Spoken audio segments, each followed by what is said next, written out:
Welcome to St. Andrew's Episcopal Church in Denver, Colorado, where we believe God is love, and that includes you, without exception. My name is Scott Coulter, and this is Formation Friday. Peace to all of you out there after a very hard week in our country. We've witnessed unprecedented political violence. We have seen more gun violence. We are watching more anger and vitriol and division. And from those in power, we're seeing a very callous maneuvering and use of those events to gain more power. It's got me thinking about our fundamental relationship to power. Who deserves it, who has it, and who doesn't. And it makes me think of Matthew 4. That's when Jesus has his temptation in the desert. The third of those temptations is when Satan, or the adversary, shows Jesus all the kingdoms of the world and says to him, if you just align yourself with me, I'll give you power over all of them. And Jesus turns him down.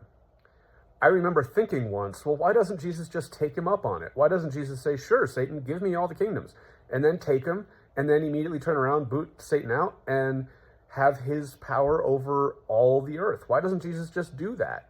I mean, heck, if he's the Son of God, why doesn't he just do that preemptively? Why didn't Jesus seek power over others? I think he's pointing to something very fundamental, and that is that no amount of good intention, and Jesus as the Son of God has the purest intention one could possibly have, no amount of good intention can survive the thirst for power over others. It doesn't matter what intention you go in with. As soon as you are seeking power over others, you have lost the thread. I see this pattern in my own life. I will see the injustices or the bad behavior of those in authority, and I will think to myself, that hurts, that makes me sad, that makes me angry. I see the suffering, I feel the suffering.